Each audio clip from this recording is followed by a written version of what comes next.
نحمده ونستعينه ونستغفره ونؤمن به ونتوكل عليه ونعوذ بالله من شرور أنفسنا ومن سيئات أعمالنا من يهده الله فلا مضل له ومن يضلله فلا هادي له وأشهد أن لا إله إلا الله وحده لا شريك له وأشهد أن محمدا عبده ورسوله صلى الله تعالى عليه وعلى آله وصحبه أجمعين আল্লাহ সুবহানাহু ওয়া তাআলার মহান দরবারে শুকরিয়া জ্ঞাপন করছি, যিনি আমাদেরকে প্রতি জুমার ন্যায় আজকেও সালাতুল জুমা আদায় করার জন্য মারকাজুল উলুম আল ইসলামিয়া মসজিদে আসার তৌফিক এনায়েত করেছেন। এজন্য বলি আলহামদুলিল্লাহ। আমরা গত জুমাতে তাজকিয়াতুন নুফুসের উপরে আলোচনা পেশ করেছিলাম। তাজকিয়া অর্থ কি, তার প্রয়োজনীয়তা কি, কোরআন এবং হাদিস থেকে তা আলোচনা করা হয়েছিল, যার মূল বক্তব্য ছিল তাজকিয়াতুন নুফুস বা আত্মশুদ্ধির মূল কথাই ছিল শিরিক এবং বেদাত সহ আত্মার যতগুলো রোগ রয়েছে সমস্ত রোগ থেকে আত্মাকে পরিশুদ্ধ করে তাওহীদ এবং সুন্নাহ দ্বারা পরিপূর্ণ করা, সুসজ্জিত করার নামই হচ্ছে তাজকিয়া। তাজকিয়া মানেই হচ্ছে মানুষের কলবকে, আত্মাকে পরিশুদ্ধ করা, সমস্ত গায়রুল্লাহ থেকে মুক্ত করা। চাই সে গায়রুল্লাহ দেবদেবী হোক, চাই সে গায়রুল্লাহ পীর মুর্শিদ নামে হোক, চাই সে গায়রুল্লাহ মাজার ফকির দরগার আকারে হোক, চাই সে গায়রুল্লাহ আল্লাহর ওলি আর বুজুর্গের নামে হোক, সমস্ত গায়রুল্লাহর ভায়া মাধ্যমকে ত্যাগ করে অন্তরে শুধুমাত্র আল্লাহকে বসানো, এটার নামই হচ্ছে তাজকিয়াতুন নুফুস। তাজকিয়া অন্তরকে পরিশুদ্ধ করা, কলবকে পরিচ্ছন্ন করা। কলব কি জিনিস, আজকে আমরা সে বিষয়ে আলোচনা করব। কলব কাকে বলে, কলব কত প্রকার, কি কি, এরপরে পর্যায়ক্রমে আলোচনা হবে কলবে রোগ কেমনে প্রবেশ করে, কোন কোন পথে প্রবেশ করে। কলব আরবি শব্দ, কোরআনে বহু জায়গায় কলব শব্দটি ব্যবহার হয়েছে, এক বচনে, বহু বচনে, দ্বিবচনে। কলব শব্দের অর্থ হচ্ছে কোনো জিনিসকে পরিবর্তন করা, ওলট পালট করা। আল্লাহর রাসূল সাল্লাল্লাহু আলাইহি ওয়াসাল্লাম হাদিসে বলেছেন, ইন্না কুলুবা বানি আদম কারিশাতিন ফি আরদিন ফালাতিন, নিশ্চয় বনি আদমের কলব একটা খোলা ময়দানে, মরুভূমিতে পাখির পরের মতো। ইউকাল্লিবুহার রিহু কাইফা ইয়াশা, বাতাস যেমন মরুভূমিতে পড়ে থাকা একটা পাখির ডানাকে, একটা পাখির কি বলে পরকে ওলট পালট করে, ঠিক এরকম ভাবে মানুষের অন্তর এবং কলব হচ্ছে আল্লাহর কাছে, এবং এটা এরকম পরিবর্তন হতে থাকে। আর এক হাদিসে বলা হয়েছে, ইন্না কুলুবা বানি আদম বাইনা ইসবাআইনি মিন আসাবিইর রহমান, বনি আদমের অন্তরগুলো আল্লাহ সুবহানাহু ওয়া তাআলার দুই আঙ্গুলের মাঝখানে ইউকাল্লিবুহা কাইফা ইয়াশাউ, তিনি যেভাবে ইচ্ছা সেভাবে এই কলবটাকে ওলট পালট করেন। তাহলে আমরা পরিষ্কার হয়ে গেলাম। হাদিসগুলো মিশকাতে পাবেন, বাবুল ইতিসাম বিল কিতাব ওয়াস সুন্নাহর ভিতরে, আবার বাবুল কদরের ভিতরে। আল্লাহ সুবহানাহু ওয়া তাআলা এই কলব সম্পর্কে কোরআনে পরিষ্কার বলে দিয়েছেন, ইয়াউমা লা ইয়ানফাউ মালু ওয়ালা বানুন ইল্লা মান আতাল্লাহা বিকলবিন সালিম। সেদিন অর্থাৎ কিয়ামতের দিন কোন সম্পদ, কোন সন্তান, সম্পদের জোর, সন্তানের জোর, অর্থশক্তি অথবা জনশক্তি কোনো উপকারে আসবে না, ইল্লা মান আতাল্লাহা বিকলবিন সালিম, শুধুমাত্র যে আল্লাহর নিকটে কলবে সালিম নিয়ে আগমন করেছে। কলব, আল্লাহর রাসূল সাল্লাল্লাহু আলাইহি ওয়াসাল্লাম বলছেন, ইন্না ফিল জাসাদি মুদগাতান ইযা সালুহাত সালুহাল জাসাদু কুল্লুহু, নিশ্চয় মানুষের দেহের ভিতরে একটা মাংসের টুকরা আছে, গোশতের টুকরা আছে। ইযা সালুহাত, ওই গোশতের টুকরা যতক্ষণ পর্যন্ত ঠিক থাকে, ভালো থাকে, সালুহাল জাসাদু কুল্লুহু, ততদিন পর্যন্ত গোটা দেহ ভালো থাকে। ওয়া ইযা ফাসাদাত, আর যখন ওই গোশতের টুকরাটা নষ্ট হয়ে যায়, ফাসাদাল জাসাদু কুল্লুহু, গোটা দেহটাই নষ্ট হয়ে যায়। আলা ওয়াহিয়াল কলব, এরপরে আল্লাহর রাসূল সাল্লাল্লাহু আলাইহি ওয়াসাল্লাম বলছেন, জেনে রাখো সেই গোশতের টুকরাটার নামই হচ্ছে কলব। কলব পার্শ্ব পরিবর্তন করা, ওলট পালট করা। আপনি দেখবেন, বাস্তবেও বুঝবেন, আমরা যখন মায়ের পেটে ছিলাম, আমার কলব তখন ওইখানেই সীমাবদ্ধ ছিল। মায়ের পেটের থেকে যখন দুনিয়াতে আগমন করলাম, আমার শিশু অবস্থা শুরু হলো। এখন আমার কলব মাকে ঘিরে, মায়ের সাথে সম্পর্ক, মা ছাড়া আমি কিছুই বুঝি না। আমার কলবটা মায়ের সঙ্গে সম্পৃক্ত হয়ে আছে। এরপরে যখন আপনি আরেকটু বড় হলেন, হাঁটা চলা করতে পারেন, দৌড়দৌড়ি করতে পারেন, তখন কলব তার পার্শ্ব পরিবর্তন করে সম্পর্ক স্থাপন করেছে খেলার সাথী আর বন্ধু বান্ধবের সঙ্গে। এবারে খেলাধুলা করছে, দৌড়দৌড়ি করছে। এরপরে যখন আরেকটু বড় হয়ে গেল, কলব তখন তার পার্শ্ব পরিবর্তন করে এবারে সম্পর্ক স্থাপন করেছে স্কুলের, পাঠশালার সঙ্গীদের সাথে।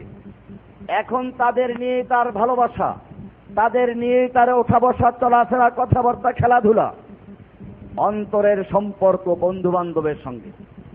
এরপরে যখন লেখাপড়া শেষ করলো, বিয়ে করে বসলো, এখন তার কলব পার্শ্ব পরিবর্তন করে তার মূল সম্পর্ক হচ্ছে এখন তার স্ত্রীর সঙ্গে। স্ত্রীর সঙ্গে তার ভালোবাসা, স্ত্রীর সঙ্গে তার সম্পর্ক, স্ত্রীকে কেন্দ্র করেই তার যাবতীয় স্বপ্ন। এরপরে যখন আবার সন্তান হয়ে গেল, কলব তখন পার্শ্ব পরিবর্তন করলো। এবারে তার সম্পর্ক সন্তানের সঙ্গে।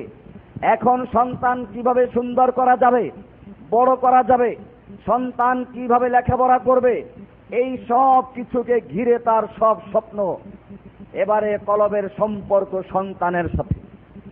সন্তান যখন বড় হয়ে গেল, এখন সন্তানরাই বাবাকে ত্যাগ করে বিভিন্ন কর্মব্যস্ত হয়ে গেছে। বাবার খবর নেওয়ার সুযোগ নেই। বাবা তার কলবের সম্পর্ক পরিবর্তন করে নাতি আর নাতনিদের সঙ্গে স্থাপন করেছে।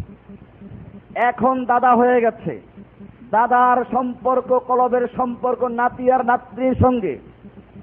এরপরে নাতি নাতনিও বড় হয়ে গেছে, আর লোকটা আরো বৃদ্ধ হয়ে গেছে, বিছানায় পড়ে গেছে। এখন তাকে আর কেউ অত ভালোবাসে না। সে যদি কাউকে ভালোবাসতে চায়, তাও তাকে পাত্তা দেয় না। এখন সে শুয়ে শুয়ে চিন্তা করে এখন আমার কলবের সম্পর্ক হবে কার সঙ্গে? এখন সে বুঝতে পারে আমার এই কলবের চূড়ান্ত সম্পর্ক তার সঙ্গেই থাকতে হবে যে আল্লাহ সুবহানাহু ওয়া তাআলার সঙ্গে শুরুতে ছিল। এই কারণেই আল্লাহ সুবহানাহু ওয়া তাআলা পবিত্র কোরআনে পরিষ্কার বলে দিয়েছেন, আলা বিযিকরিল্লাহি তাতমাইন্নুল কুলুব, জেনে রাখো আল্লাহর জিকিরের মাধ্যমে কলব প্রশান্তি লাভ করে, স্থিরতা লাভ করে। এখানে গিয়ে স্থির হয়ে যায়, এখান থেকে আর কলব কোথাও যেতে পারবে না। এজন্যই বলা হয়েছে আলা বিযিকরিল্লাহি, আল্লাহর জিকিরের মাধ্যমে। তবে এই জিকির মানি কেবল পীর সাহেবদের লা ইলাহা ইল্লাল্লাহর জিকির না। লা ইলাহা ইল্লাল্লাহর জিকির সাহাবায়ে কেরাম করেছেন, আমরাও করি। তবে কতক্ষণ লা ইলাহা আসতে ইল্লাল্লাহ জোরে এক পীরের তরিকা, আর এক পীরের তরিকা লা ইলাহা বাদ দিয়ে খালি ইল্লাল্লাহ, এই জিকির পাছান পাছের জিকির, হাফসে দমের জিকির, সাপের মতো ফোসফোস করার জিকির, এটা বলা হয় নাই। জিকির মানে স্মরণ, জিকির মানে স্মরণ। কাকে স্মরণ করা এটা মনে রাখতে হবে। স্মরণ করা বলা হয়েছে কোরআনকে, কোরআনকে নাম দেওয়া হয়েছে জিকির। কোরআনের সূরা হিজর, এই সূরার 15 নম্বর সূরার 9 নম্বর আয়াতে কোরআনকে বলা হয়েছে জিকির মানে স্মরণ। কোরআনের আরেক নাম হচ্ছে তাজকিরা, সূরা আবাসা 80 নম্বর সূরার 11 নম্বর আয়াতে বলা হয়েছে তাজকিরা। এমনি ভাবে কোরআনের আরেক নাম দেওয়া হয়েছে যিকরা, সূরা আনআম 6 নম্বর সূরার 90 নম্বর আয়াতে বলা হয়েছে যিকরা।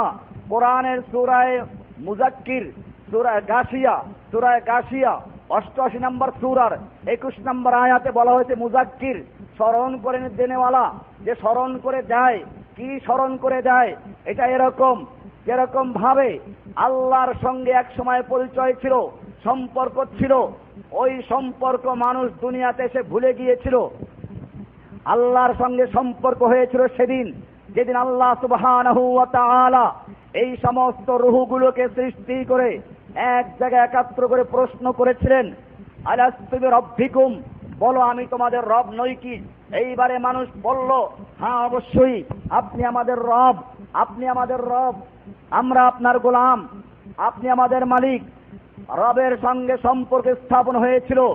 এই সম্পর্ক মাঝখানে এসে পরিবর্তন হয়ে গেল, মাঝখানে এসে চলে গেল মায়ের সঙ্গে, খেলার সঙ্গীদের সঙ্গে, স্কুলের সাথীদের সঙ্গে, এরপরে বউয়ের সঙ্গে, এরপরে সন্তানের সঙ্গে, এরপরে কর্মজীবী লোকদের জন্য তার সহকর্মীদের সঙ্গে, এরপরে আবার পরিবর্তন হয়ে সেই আগের জায়গায় ফিরে এসেছে। আলা বিযিকরিল্লাহি তাতমাইন্নুল কুলুব। যেহেতু কোরআন এই সম্পর্ককে স্মরণ করিয়ে দেয়, এই সম্পর্ককে মনে করিয়ে দেয়, এই জন্য কোরআনকে বলা হয়েছে জিকির। যেহেতু সালাত এই সম্পর্ককে স্মরণ করিয়ে দেয়, সেজন্য সালাতের নাম হচ্ছে জিকির। কোরআনে বলা হয়েছে আকিমিস সালাতা লিযিকরি, আমার জিকিরের জন্য সালাত কায়েম করো। জিকির মানে এই নয় জিকির করতে করতে লাফ দিয়ে গাছে ওঠা অথবা শামিয়ানার সঙ্গে বাদর ঝোলা, এই বান্দরামি করা কোন সাহাবায়ে কেরাম করেন নাই। এই বান্দরামি আল্লাহর নবী শিক্ষা দেন নাই। জিকিরের নামে নাচানাচি করা, জিকিরের নামে লাফালাফি করা, জিকিরের নামে বাদর ঝোলা, জিকিরকে কলঙ্কিত করা, জিকিরকে অপমানিত করা, কোরআন সুন্নাহকে বিকৃত করা।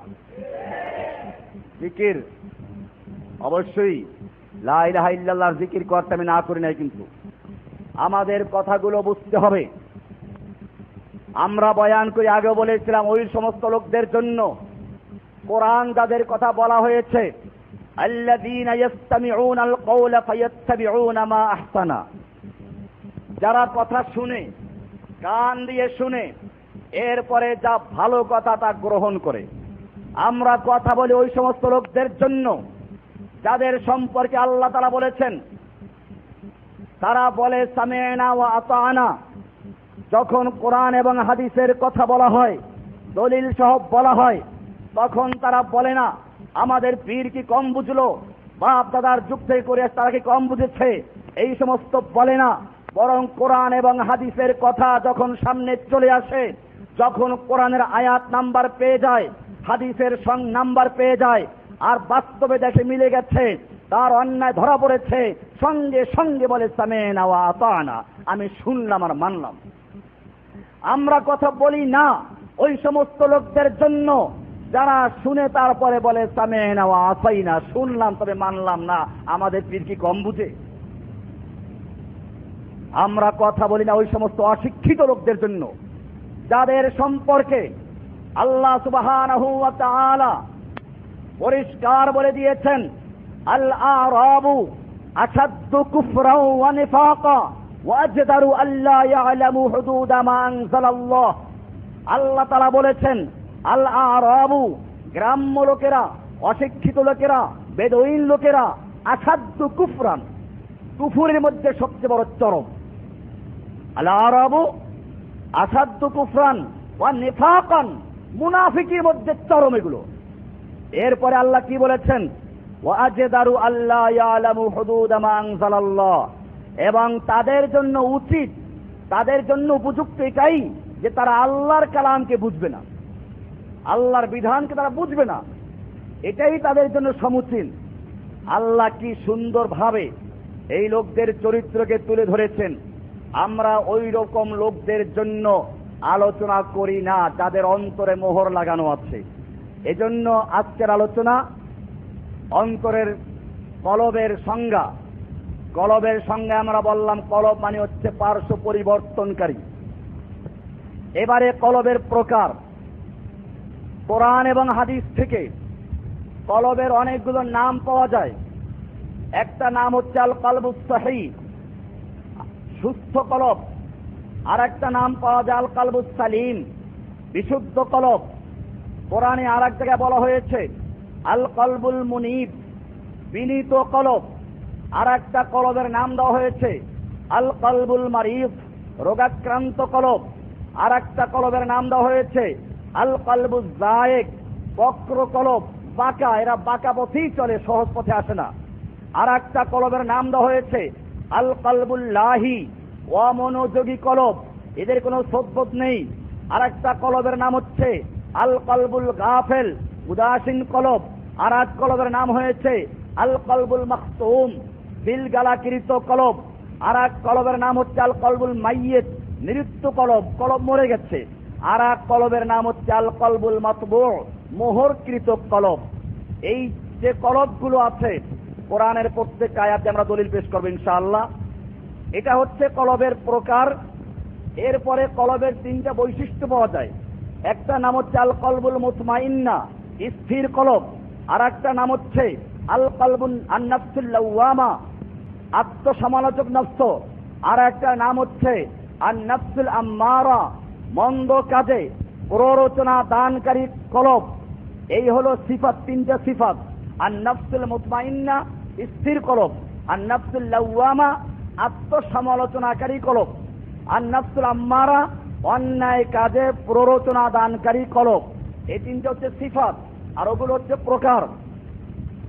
এবারে আমরা এই প্রকারগুলোকে চারটা প্রকারে ভাগ করে ফেলব। এটা হাদিস থেকে বলা হয়েছে। হুযায়ফা রাদিয়াল্লাহু তাআলা আনহু থেকে বর্ণিত, তিনি বলেন, আল কুলুবু আরবাআতুন, মানুষের কলব হচ্ছে চার প্রকার। কয় প্রকার? কলবুন মুসাফফাহুন, প্রথম প্রকার হচ্ছে কলবুন মুসাফফাহ, বিকৃত কলব, নষ্ট কলব। ফাযাকা কলবুল মুনাফিক, এটা হচ্ছে মুনাফিকের কলব। দুই নাম্বার হচ্ছে অকলবুন আগলাফ, দ্বিতীয় প্রকার হচ্ছে গিলাফকৃত কলব। এটা কি বলা হয়েছে? মোহরকৃত কলব। এটা কি বলা হয়েছে? সিলগালাকৃত কলব। ফাযাকা কলবুল কাফির, এটা হচ্ছে কাফেরদের কলব। আর তিন নাম্বার হচ্ছে অকলবুন আজরাদু, একেবারে মুক্ত পরিষ্কার কলব। কান্না ফিহি সিরাজান ইয়াজহুরু, মনে হয় যেন তার ভিতরে একটা বাতি জ্বলছে, যে বাতি আলো ছড়াচ্ছে, এর ভিতরে কোনো কালো দাগ নেই। ফাযাকা কলবুল মুমিন, এটা হচ্ছে মুমিনের কলব। এইটারই অপর নাম হচ্ছে সুস্থ কলব, আল কলবুস সহিহ, আল কলবুস সালিম। এরকম ভাবে আর এক প্রকারের কলব হচ্ছে ওয়াকলবুন ফিহি নিফাকুন ওয়া ঈমানুন। আর এক প্রকার কলব হচ্ছে যার মধ্যে ঈমানও আছে আবার নেফাকও আছে, মুনাফিকিও আছে। এটার দৃষ্টান্ত পেশ করছেন, ফামাসালুহু মাসালু কুরহাতিন, এর দৃষ্টান্ত হচ্ছে একটা ফোড়ার মতো, বিষ ফোড়া, যেই ফোড়ার ভিতরে ইয়ামুদ্দুহা কাইহুন ওয়া দামুন, যার ভিতরে পুঁজ আছে আর রক্ত আছে। আর একটা দৃষ্টান্ত দেওয়া হয়েছে, ওয়া মাসালুহু মাসালু শাজারাতিন, ওই কলবের আর একটা দৃষ্টান্ত হচ্ছে ওই গাছের মতো, ইয়াসকিহা মাউন খাবিসুন ওয়া মাউন তাইয়িবুন, যেই গাছের গোড়ায় নষ্ট পানিও দেওয়া হয়, ভালো পানিও দেওয়া হয়। এরপরে ফাআইয়ুমাইন গালাবা আলাইহা গালাবা, যে পানিটা বেশি হয় ওটার প্রভাব তার ভিতরে বিস্তার লাভ করে। এভাবে কলবকে চারটা ভাগে ভাগ করা হয়েছে হাদিসে। এই হাদিসটা আছে মুসান্নাফ ইবনে আবি শাইবা 7 নম্বর খণ্ড 481 নম্বর পৃষ্ঠায়, মুসনাদে আহমদে আছে 11,129 নম্বর হাদিস। এই হাদিসে কলবটাকে চারটা ভাগে ভাগ করা হয়েছে। এবারে আমরা এই প্রত্যেকটা কলবের বিস্তারিত আলোচনা পেশ করব ইনশাআল্লাহ। প্রথমেই ছিল কলবুল মারিদ, রুগ্ন কলব বা মুনাফিকের কলব, কলবুল মুনাফিক। আমরা এটা নিয়ে আলোচনা প্রথমে পেশ করছি। এই প্রকার কলবের আরেকটা নাম ছিল আল কলবুল মারিদ, অসুস্থ কলব।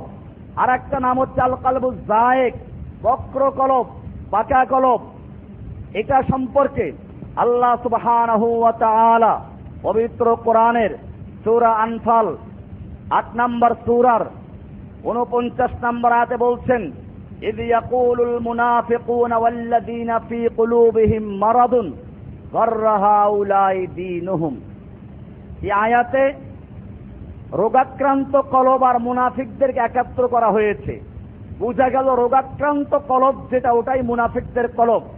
এখানে আল্লাহ তাআলা বলছেন, ইয ইয়াকুলুল মুনাফিকুনা ওয়াল্লাযীনা ফী কুলুবিহিম মারাদ, যারা মুনাফিক আর যাদের কলবের মধ্যে রোগ আছে তারা মুমিনদেরকে বলে, গাররা হাউলাই দীনুহুম, এদেরকে এদের ধর্ম ধোঁকার মধ্যে ফেলে রেখেছে। এরা আধুনিকতা বুঝে না, এরা ধর্মের আফিম খেয়েছে, এরকম বক্তব্য দেয় যারা, এদের সম্পর্কে আল্লাহ তাআলা বলছেন এরা হচ্ছে মুনাফিক এবং এদের অন্তর হচ্ছে রোগাক্রান্ত। এমনি ভাবে রোগ বাড়ে কমে, ঠিক আল্লাহ সুবহানাহু ওয়া তাআলা কলবের রোগ সম্পর্কে বলেছেন, এটাও বাড়ে কমে। সূরা বাকারা 2 নম্বর সূরার 10 নম্বর আয়াত আল্লাহ তাআলা বলছেন, ফী কুলুবিহিম মারাদুন ফাযাদাহুমুল্লাহু মারাদা, ওদের অন্তরে রোগ আছে, রোগ। ফাযাদাহুমুল্লাহু মারাদা, আল্লাহ তাআলা ওদের রোগ আরো বৃদ্ধি করে দিয়েছেন। রোগ আরো, বুঝা গেল কলবের রোগ বাড়ে কমে। দেহের ভিতরে জ্বর যেমন বাড়ে কমে, অসুস্থতা বাড়ে কমে, বাহ্যিক রোগ যেমন বাড়ে কমে, ঠিক আত্মার রোগ এবং কলবের রোগ তেমন বাড়ে আর কমে।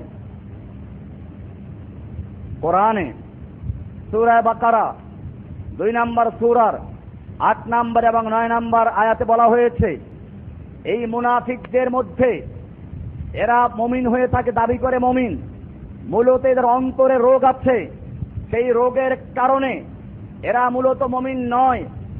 আল্লাহ সুবহানাহু ওয়া তাআলা বলছেন, ওয়ামিনান নাসি মান ইয়াকুলু আমান্না বিল্লাহি ওয়া বিল ইয়াউমিল আখির ওয়া মা হুম বিমুমিনিন।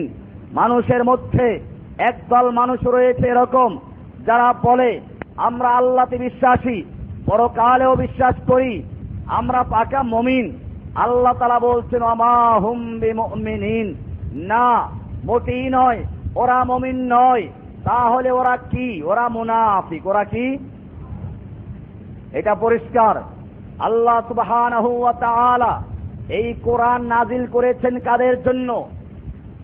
আমরা যে কোনো কথা বলি এটা স্পষ্ট করে বলতে চাই। কেন বললাম? আমাদের আলোচনা, আমাদের দলিল ভিত্তিক বক্তব্য কোন মূর্খ পীরের মুরিদের জন্য নয়, কোন জাহেলদের জন্য নয়, বাপ দাদার অনুসারী যারা কোন অন্ধ অনুসরণ করে তাদের জন্য নয়। আল্লাহ তাআলা কোরআনের শুরুতেই বলে দিয়েছেন কোরআন কাদের জন্য।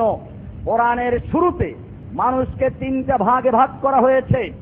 প্রথমেই বলা হয়েছে সূরা বাকারার শুরুতে, যালিকাল কিতাবু লা রাইবা ফীহি হুদাল লিল মুত্তাকিন, এই কিতাব যার মধ্যে কোনো সন্দেহ নেই, এই কিতাব কোনো পীরের মুরিদের জন্য নয়, এই কিতাব কোনো প্রাপ্তার অনুসারীদের জন্য নয়, এই কিতাব কোনো মূর্খদের জন্য নয়। আল্লাহ তাআলা বলছেন যালিকাল কিতাবু লা রাইবা ফীহি, এই কিতাবে কোনো সন্দেহ নেই, কোনো সন্দেহ নেই, সংশয় নেই। এই কিতাব হুদাল লিল মুত্তাকিন, যারা মুত্তাকিন তাকওয়া অর্জন করতে চায় তাদের জন্য হেদায়েতকারী। কাদের জন্য? এরপরে সেই লোকগুলোর বিষয়ে আলোচনা করা হয়েছে। 5টা আয়াত আল্লাহ তাআলা এখানে মুত্তাকিনদের কোয়ালিটি বয়ান করেছেন, বৈশিষ্ট্য বয়ান করেছেন। এরপরে মুত্তাকিনদের বিপরীতে আর এক দল মানুষ, 2 নাম্বার গ্রুপ হচ্ছে কাফের। আল্লাহ সুবহানাহু ওয়া তাআলা এই কাফেরদের সম্পর্কে 2টা আয়াত নাযিল করেছেন, ইন্নাল্লাযীনা কাফারু সাওয়াউন আলাইহিম আনযারতাহুম আম লাম তুনযিরহুম লা ইউমিনুন। এখান থেকে 2টা আয়াত হচ্ছে কাদের সম্পর্কে? কাফেরদের সম্পর্কে। এই 5টা গেল মুত্তাকিনদের সম্পর্কে, আর 2টা গেল কাফের সম্পর্কে। এবারে কত নাম্বার আয়াত আসবে? 8 নাম্বার আয়াত। এই 8 নাম্বার আয়াত থেকে শুরু হয়েছে আর একদল মানুষ সম্পর্কে, যেই মানুষগুলো মুনাফিক ও কাফেরও বলা যায় না। বাহ্যিকভাবে তারা টুপি পরে, তারা নামাজ পড়ে, হজ করে, যাকাত দেয়, এদেরকে কাফের বলা যায় না। আবার মুত্তাকিনও বলা যায় না, কারণ মুত্তাকিনদের কাজ তাদের মধ্যে পাওয়া যায় না। মুত্তাকিন যারা, তারা একেবারে সম্পূর্ণ আল্লাহর জন্য কাজ করবে। এখানে তারা দেখা যায় ভায়া মাধ্যম গ্রহণ করছে অথবা আল্লাহর বিধানকে পালন করছে না, তারা বিভিন্ন শরিয়াত তৈরি করছে। এই রকম তৃতীয় প্রকার লোকদের সম্পর্কে আল্লাহ তাআলা শুরু করেছেন এই আয়াত দিয়ে, অমিনান নাসি মান ইয়াকুলু আমান্না বিল্লাহি ওয়া বিল ইয়াউমিল আখিরি ওয়া মা হুম বিমুমিনিন। মানুষের মধ্যে আর একটা তৃতীয় দল আছে, যারা দাবি করে আমরা ঈমান এনেছি, আমরা পাকা মুমিন, আমরা পরকালে বিশ্বাস করি। আল্লাহ তাআলা বলছেন ওয়া মা হুম বিমুমিনিন, খবরদার এই লোকগুলো মুমিন নয়। এরা হচ্ছে কি? এদের জন্য এখান থেকে 13টা আয়াত। কয়টা আয়াত? চিন্তা করে দেখুন, কাফেরদের সম্পর্কে আলোচনা করা হলো 2টা আয়াত, আর মুনাফিকদের সম্পর্কে আলোচনা করা হয়েছে কয়টা আয়াত? 13টা আয়াত। শুধু এ পর্যন্তই নয়, কোরআন যদি আপনি গবেষণা করেন, আপনি পাবেন কোরআনে কাফেরের নামে একটা সূরা আছে, আর মুনাফিকের নামেও সূরা আছে। কাফেরের নামে যে সূরা নাযিল করা হয়েছে মাত্র 2 লাইনের সূরা, কুল ইয়া আইয়ুহাল কাফিরুন লা আ'বুদু মা তা'বুদুন ওয়ালা আনতুম আ'বিদুনা মা আ'বুদ ওয়ালা আনা আ'বিদুম মা আ'বাদতুম ওয়ালা আনতুম আ'বিদুনা মা আ'বুদ লাকুম দীনুকুম ওয়ালিয়া দীন। শেষ হয়ে গেছে। আর মুনাফিকদের নামে যে সূরা, 4 পৃষ্ঠাব্যাপী সূরা, শুরুই হয়েছে ইযা জাআকাল মুনাফিকুনা ক্বালু নাশহাদু ইন্নাকা লারাসূলুল্লাহ। আপনার কাছে যখন মুনাফিকরা আসবে, তারা বলবে আমরা সাক্ষ্য দিচ্ছি আপনি আল্লাহর রাসূল, সাক্ষ্য দিচ্ছি। এই লোকদের চরিত্র নিয়ে আমরা একটু পরে আলোচনায় আসতেছি। রোগাক্রান্ত কলব, মুনাফিকদের কলব, আমরা সে বিষয়টা স্পষ্ট করছি। আল্লাহ সুবহানাহু ওয়া তাআলা এই লোকগুলোকে কাফেরদের চেয়ে মারাত্মক বলেছেন। কারণ হচ্ছে এই, কাফের যে প্রকাশ্য কাফের, সে কাউকে ধোঁকা দিতে পারে না। যেহেতু তার মাথায় পাগড়ি নেই, যেহেতু সে জিকির করে না, যেহেতু সে হজ করে না, সে যদি মানুষকে কিছু বলে ধরা পড়ে যায়। এজন্য হিন্দু, বৌদ্ধ, খ্রিস্টান, অমুসলিম যত আছে, সেইগুলো যতটা ক্ষতিকর, তার চেয়ে বেশি ক্ষতিকর ওই সমস্ত লোকেরা যারা ইসলামের নাম দিয়ে মুসলিমদের বিরুদ্ধে কাজ করে। এই কারণে এটা কুফাররাও জানে, ইসলামের ক্ষতি করতে হলে ওদের মধ্য থেকে লোক তৈরি করতে হবে। এজন্য বুশ বলেছিল, র্যান্ড ইনস্টিটিউটের পক্ষ থেকে বলা হয়েছে, ইহুদিদের সবচেয়ে মারাত্মক সংগঠন, যাদের কাজই হচ্ছে ইসলামকে ধ্বংস করার জন্য পরিকল্পনা তৈরি করে আমেরিকান সরকারকে পরামর্শ দেওয়া। সেখানে লিখেছে, তোমরা যদি দেখো রাস্তার এক পাশে মোল্লা ওমর যুবকদেরকে ইসলামের জন্য উদ্বুদ্ধ করছে, জেহাদ করার জন্য তৈরি করছে, তাহলে ওদের মধ্য থেকে আরেকজন মোল্লা বরডলি তৈরি করে দাও, যে ওদেরকে জেহাদ থেকে বিরুদ্ধে কথা বলবে, নফসের জেহাদ, কলমের জেহাদ, কথার জেহাদ, এরকম আধ্যাত্মিক জেহাদ দিয়ে তাদেরকে জেহাদ থেকে ফিরিয়ে দিবে। কারণ কি? এটা বুশ নিজেও বলতে পারতো, ইহুদি খ্রিস্টান নিজেও বলতে পারতো। ওরা বললে এতে কোনো কাজ হবে না, মুসলিম জাতি ওদের কথায় কর্ণপাত করবে না। কিন্তু যদি ফরিদউদ্দিন মাসুদের মতো লোকেরা অথবা চট্টগ্রামের সুন্নি দাবিদার, পাগড়ি পরা, সুন্দর চেহারা, দাড়িওয়ালা এই সমস্ত লোকেরা টেলিভিশনে এসে যদি নাস্তিক মুরতাদদের পক্ষে কথা বলে, তাহলে মুসলমানরা বিভ্রান্ত হবে, বুশ বললে বিভ্রান্ত হবে না। এই কারণেই আল্লাহ সুবহানাহু ওয়া তাআলা এই রোগাক্রান্ত এবং বিভ্রান্ত এবং এই সমস্ত মুনাফিকদের সম্পর্কে বলেছেন, ইন্নাল মুনাফিকিনা ফিদ দারকিল আসফালি মিনান নার। নিশ্চয়ই মুনাফিকরা জাহান্নামের সর্বনিম্ন প্রকোষ্ঠে থাকবে। ওয়ালান তাজিদা লাহুম নাসীরা, তুমি এদের জন্য কোনো সাহায্যকারী পাবে না। সূরা নিসা 4 নম্বর সূরার 145 নম্বর আয়াত। বুঝা গেল জাহান্নামের সর্বনিম্ন প্রকোষ্ঠে থাকবে কারা? কোরআনের স্পষ্ট আয়াত। আবু জাহেল না, আবু লাহাব না, এমনকি ইবলিস শয়তানও না, শয়তানের চেয়েও জঘন্য, শয়তানের চেয়েও মারাত্মক যে লোকগুলো, সে লোকগুলো কারা? মুনাফিক। কারণ মুনাফিকদের দ্বারা এমন ক্ষতি করা সম্ভব যেই ক্ষতিটা কোন কাফের দ্বারাও সম্ভবপর নয়। এই মুনাফিকদের চরিত্র সম্পর্কে কোরআনে অনেকগুলো কথাই বলা হয়েছে। রোগাক্রান্ত কলবের লোকেরা কি কি ক্ষতি করতে চায়, এরা প্রথমে এদের বৈশিষ্ট্য কোরআন বলেছে দুমুখী আচরণ করে, মুমিনদের সঙ্গে আসলে মুমিন দাবি করে, আর কাফেরদের সঙ্গে গেলে কাফের দাবি, তাদের সঙ্গে আছি বলে দাবি করে। কোরআন বলছে সূরা বাকারা 2 নম্বর সূরার 14 নম্বর আয়াত, আল্লাহ তাআলা বলছেন ওয়াইদা লাকুল্লাযীনা আমানু ক্বালু আমান্না। এরা যখন মুমিনদের সঙ্গে সাক্ষাৎ করে, মুমিনদের সঙ্গে কোন জায়গায় মিলিত হয়, শুক্রবারে মসজিদে এসে ভাষণ দেয় অথবা ওয়াজ মাহফিলের ময়দানে গিয়ে মঞ্চে ওঠে, তখন তারা বলে আমান্না, আমরা মুমিন। নামাজ না পড়লে কি হবে? ঈমানটা ঠিক আছে, মাঝে মধ্যে পড়ি না। এরপরে আল্লাহ তাআলা বলছেন ওয়াইদা খালাউ ইলা শায়াতিনহিম, আর যখন তারা তাদের শয়তানদের কাছে যায়, এখানে শয়তান বলতে কাদেরকে বোঝানো হয়েছে? এই মুনাফিকদের লিডার, কাফেরদের লিডার, বুশ, বেলেয়ার, এরকম অমুক তমুক সিং, এরকম সিংহমিংহ যত আছে, এদের কাছে যখন যায়, এরা যখন দিল্লি যায়, এরা যখন ওয়াশিংটন যায়, এরা যখন আরো কোথাও যায়, তখন তারা বলে আমান্না, আমরা আপনাদের সঙ্গেই আছি। ক্বালু ইন্না মাআকুম ইন্নামা নাহনু মুস্তাহজিউন, আমরা একটু ওই মুসলিমদের সঙ্গে, হুজুরদের সঙ্গে একটু মাঝে মধ্যে তামাশা করি, কারণ বুঝেন তো ভোট ব্যাংক আছে, এটার সাথে তাল মিলিয়ে না চলে ভোট পাওয়া যাবে না। পরিষ্কার বলছে কোরআনের সূরা বাকারা 2 নম্বর সূরার 14 নম্বর আয়াতে। ইকবাল এজন্য বলেছেন, এই লোকগুলো সম্পর্কে সাবধান করেছেন, এরা হজ করে, তসবিহ মাথায় লয়, মাঝে মধ্যে মাথায় পট্টি বাঁধে, হিজাব পরে, বোরকা পরে, আবার যখন মসজিদে আবার যখন জায়গা মতো যায়, তখন গিয়ে বলে দুর্গা দেবী গজে চড়ে আসলি দেশের ফল ফসলে ভরে যায়। ইকবাল বলেছেন এই লোকগুলোর চরিত্র কি? হজ্জে কাবা ভিকিয়া গঙ্গা কা স্নান ভিলিয়া, হজ্জে কাবা ভিকিয়া গঙ্গা কা স্নান ভিলিয়া, খুশ রাহে আল্লাহ ভি শয়তান ভি নারাজ না। এরা মক্কায় গিয়ে হজ করে, জমজমের পানি খায় একদিকে, আর একদিকে গঙ্গায় গিয়ে স্নান করে। এদের উদ্দেশ্য হচ্ছে কি? হজ্জে কাবা ভিকিয়া গঙ্গা কা স্নান ভিলিয়া, খুশ রাহে আল্লাহ ভি শয়তান ভি নারাজ না হো, আল্লাহ খুশি থাকুক, শয়তানও যেন অসন্তুষ্ট না হয়, এদিকেও লক্ষ্য রাখে।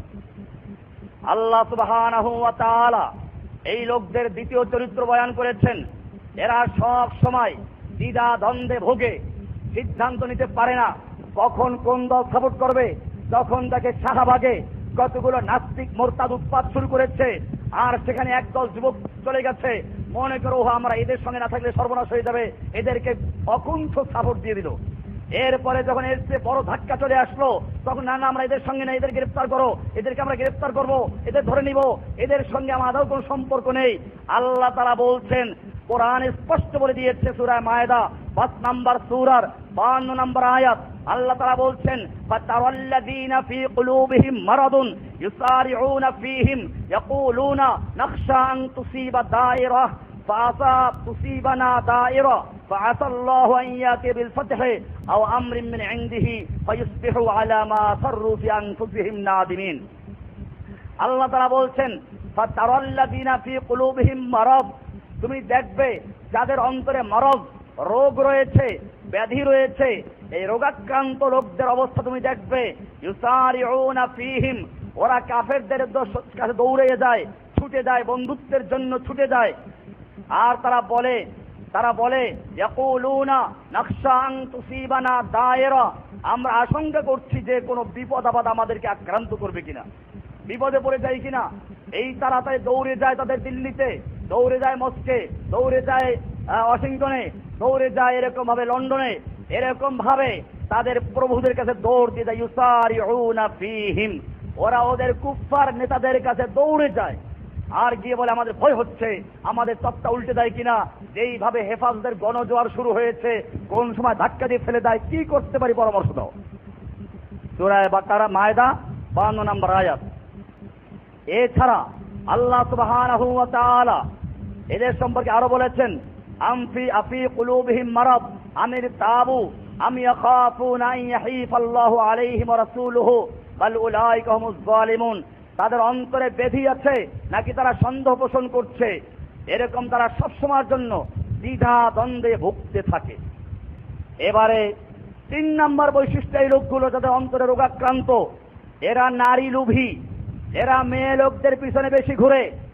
আপনারা দেখেছেন একজন সাহিত্যিক, সাংবাদিক, ওদেরই দলের লোক যখন সত্য ঘটনা লিখে দিল, ওই যে মেয়েটা নাচানাচি করে বাদরের মতো, তাকে নিয়ে কি উৎপাত করেছে, তাকে নিয়ে কি করেছে, এই চরিত্র যখন প্রথম আলো পত্রিকা ভুলে দিয়েছিল সম্ভবত, দেওয়ার পরে যখন তোলপাড় হয়ে গেল, ওরা প্রতিবাদ করলো, আমরা যা রাতের অন্ধকারে করি কেন তোমরা পত্রিকায় প্রকাশ করলা, কেন লিখতে গেলা।